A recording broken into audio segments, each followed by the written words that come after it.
And for us, though, we're to, again, remain diligent when we look forward to Christ coming. When Christ returns, we'll be with Him. But we should be, I'm going to ask a question, but I'm going to answer the question. How many times have you left home or gone somewhere, or you seen your mom or your dad leave, and, before they left, they say, when I come back, we're going to go to the movies, or, I don't know, we're going to do something, we're going to go out to eat, something, go roller skating, go swimming, I don't know. And you go and you start thinking, all right, are you leaving yet? You start asking, are you leaving yet? Because I'm already eager for you to get back home so we can go do what we're going to do. But notice that when they're gone, and you know that, that's how a child is. When we leave, man, you see these guys. Adassa and Zephaniah, they're in the window. But when we get home, they're like, hey, Daddy's home, Daddy's home. They get excited. How much more for us as believers to see our God, to see Christ, our King, that we will worship Him and glorify the one who's given us time. And everything will be changed. The best part of it is, I haven't got to it yet, but I'm going to get there. He says in verse 13, go to it. He says, nevertheless, we, according to His promise, look for new heavens and a new earth. And then he says, why? Wherein dwelleth righteousness? No. So, we look at verse 12. He says, looking for, that takes our action. Looking for and hasting unto the coming day of God, wherein the heavens being on fire shall be dissolved, the elements shall melt with fervent heat. And in verse 13, he says, nevertheless, we. Who's he talking to? He's talking to believers. He says, according to His promise, He's not a liar. He keeps His promises. He's faithful. And he says, what do? We look for the new heavens and a new earth. Then he says, why? Wherein dwelleth righteousness? Do you see much righteousness in this world today? We have people that are starving in other countries. People that don't have no water. People that get innocently murdered, much like in 9/11.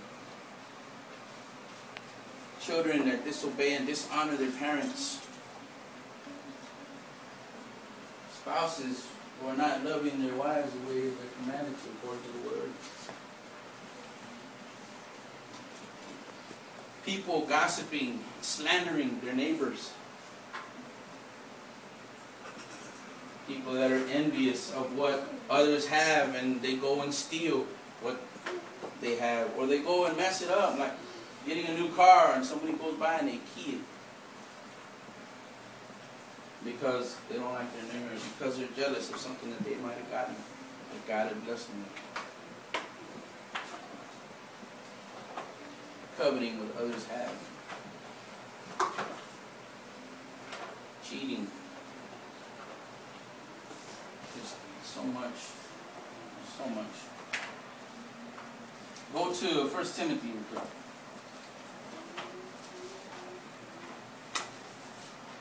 Give you a little picture of what I mean. 1 Timothy chapter 1 in verse 8.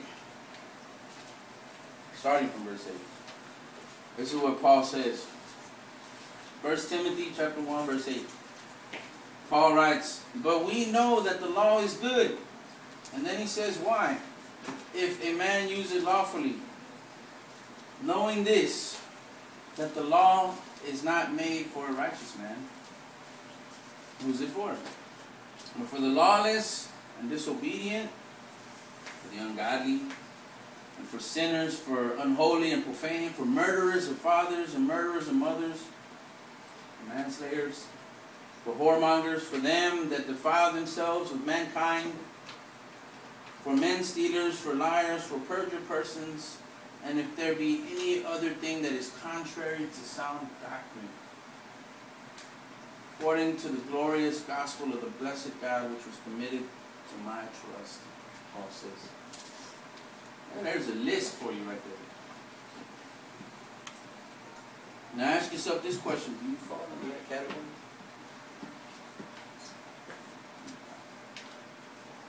And never forget, murdering doesn't necessarily consist of actually killing somebody.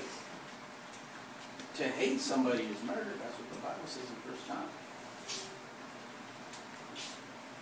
You hate somebody, you're a murderer in your heart.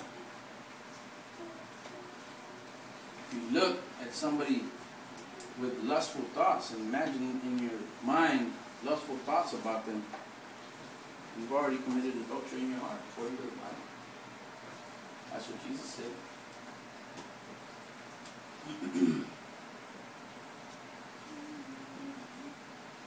But for the believer, we look. Now some people translate this meaning that when it hastens to, he says, hastening unto the coming of the day of God. When some people take it as that in the sense that we make the difference, that we're the ones that because we're doing this and that God will come. Okay, to a certain degree, yes, but no. Why? Because God is sovereign. We have no control over God. God controls everything.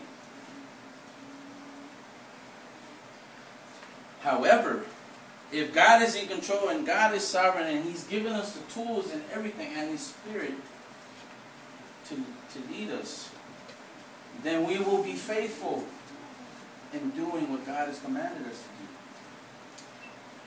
And the teaching of the Word and the teaching of the Word and looking. You'll be so busy. As I mentioned last week, there was Francis Chan and him and his grandmother, somebody, they were sitting in some place. And they went to a theater. And they were sitting there and they're watching this show. And he looked next to the person and he saw that they were a little distraught. And he's like, what's the matter? And they said, I don't know. I don't know if this is where I want to be if Jesus returns. I want to be out there serving right now. I'd rather be out there serving than right here being idle. Those are the words to him. And you know what? He got convicted and they both left because of it.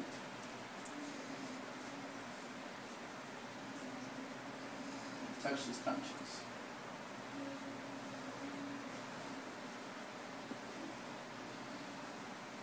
And for us, you know, we ought to look and be in preparation. We ought to be prepared for the coming week when Christ returns.